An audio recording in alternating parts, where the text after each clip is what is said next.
Good morning, our viewers, and welcome to Gachie Skyman TV, the tallest man in Black Africa.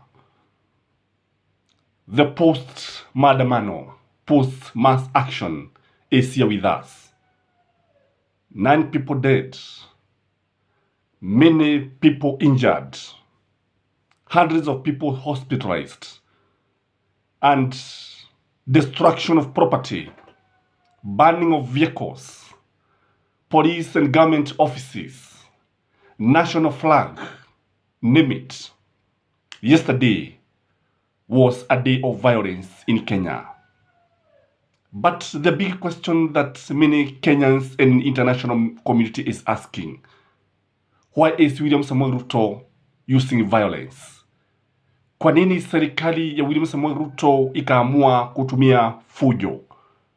Kwa nini serikali ikaamua kutumia fujo kupitia polisi? Why is the government using policemen to maim its own citizens? So, what is happening? What is motivating the government to use violence? In this video, I want us to look at the reason why William Samoei Ruto's administration is resorting to violence. So if you are here for the first time, here we discuss politics, national issues, current affairs, and we even tell what is likely to happen.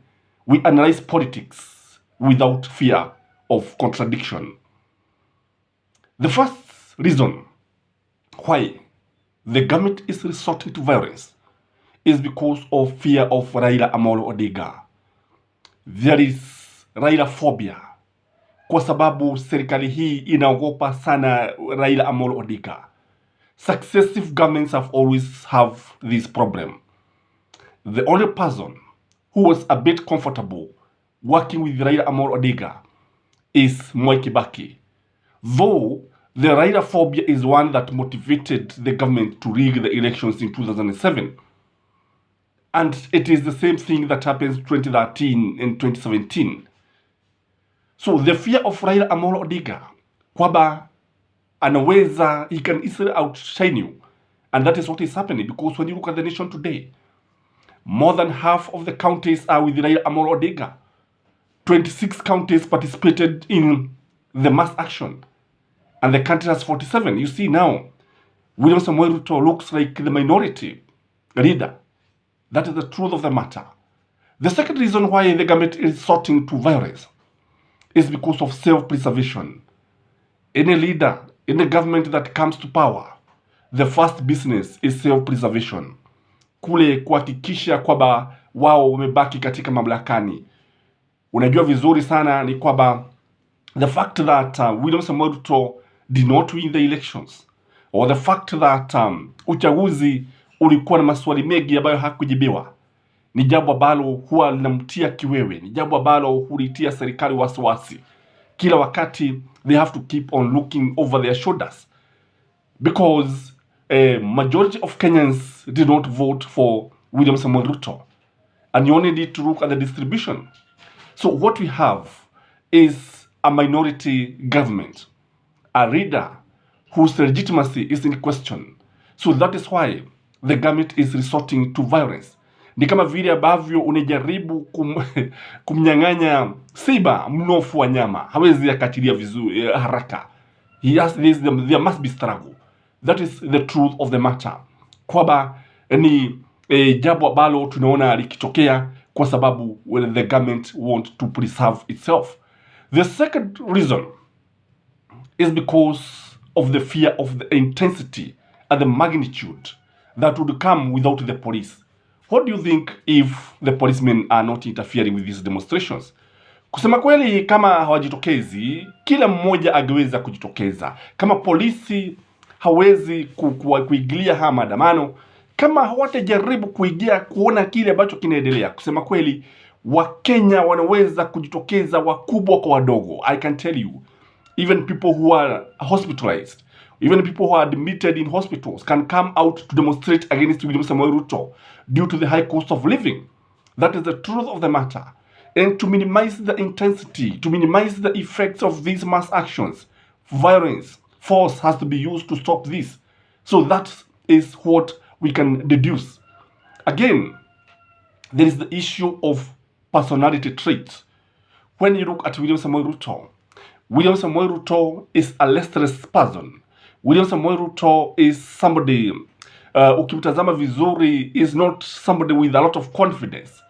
People who have not a lot of confidence, they talk too much. People without much confidence, they are very controversial and they intimidate others. People use force. That's the truth of the matter. Kwa sababu he is not sure of himself. So when again, he is not patient. If you look at William Samoei Ruto, he's not patient. And again, he lacks the diplomatic skills. Unajua, diplomatic skills are very, very important. Kule kuweza kuingiliana na watu, ukazungumza, ukajadiliana. Because if it were Kalonzo, I believe we could have found a solution. If Kalonzo is the one who is the president today, and Raila Amolo Odinga is calling for mass action, Kalonzo can easily go for diplomatic methods. Lakini sasa utaona kwamba because there are only two ways, you either go to war or use diplomacy. So William Samoei Ruto has decided to use diplomacy because of his personality traits.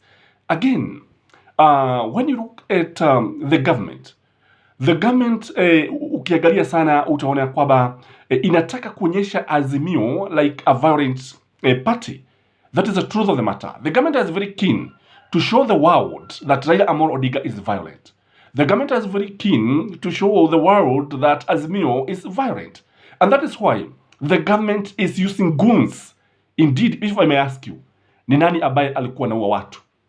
Is it Azimio or is it the government side? Je, ni watu gapi ambao, ni watu gani ambao wanaweza kusimama mbele ya mahakama na wakasema kwamba sisi tuliona watu wa Azimio, wafuasi wa Azimio wakiua watu, shooting them indiscriminately? Hakuna, kwa sababu kile ambacho tunaweza kusema hapa, wale watu ambao waliua ni watu wa Kenya Kwanza, ni vikaragosi wa Kenya Kwanza.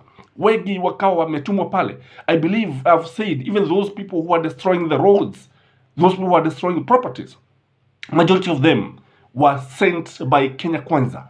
Na wale, kwa mfano unapoangalia pale Kamkuji, asubuhi na mapema tuliona kwamba violence had started even before people had gone. And again, tunajua vizuri sana jana Raila Amolo Odinga hakujitokeza. And this one was a first one, if you ask me. This one was a stroke of a genius. Kule kutoenda maandamano, if ICC was to come calling, ni nani ambaye anaweza kusimama katika jukwaa kwenye kibao akaambiwa ulifanya hivi na hivi? It is William Samoei Ruto who unleashed the policemen. It is Kidiki who did not even control the policemen. It is the Inspector General Koome ambaye alisema ya kwamba Wakenya hawana haki ya kuandamana. That is the truth of the matter. So the government has been very keen to portray Azimio as a violent party. Again, tunaona ya kwamba William Samoei Ruto is a very good student of Arap Moi. That is the truth of the matter. And then when you look at his background, you see amepitia njia ambazo, kwa mfano unapoangalia alijifunza siasa zake kupitia Arap Moi. Unakumbuka he was the secretary for youth for KANU 92, that violent youth group that maimed many people, that robbed many Kenyans when they were demonstrating, when they were agitating for multipartyism. Kwa hivyo ndivyo ambavyo ilivyo. You know, an apple does not fall far away from the tree. That is the truth of the matter. Again, unajua Waswahili wanasema mtoto wa nyoka ni nyoka. Nyoka hawezi akazaa dama. Huo ni ukweli wa mambo.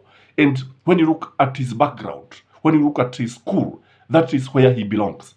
Again, when you look at William Samoei Ruto, I can say with uncertainty that one of the Azimio leaders is going to face unexpected consequence. And I believe wakati ambapo Raila Amolo Odinga called off the Kamukuji rally because he said he had the intelligence information, I believe he knew that one of them was targeted. Unajua, if what he was saying is true, kwamba kuna majambazi ambao walikuwa wametumwa pale warushe risasi, warashie wananchi wasio na hatia, wasio na silaha risasi, waminyie risasi kama sisimizi, then it tells you that the government can easily eliminate one of them. Maybe the government is very much determined to eliminate one of the principals, but This one, if it happens, it will be too bad for us. Because when you look at the government that doesn't care. The government that tear gas children. The government that tear gas innocent Kenyans. The government that clobbers unarmed Kenyans is one that has fallen just too low. It's a government that can do anything to preserve itself in power. And I don't know what you think. And that is my take. Kindly like this video and may you have a blessed day. Bye-bye.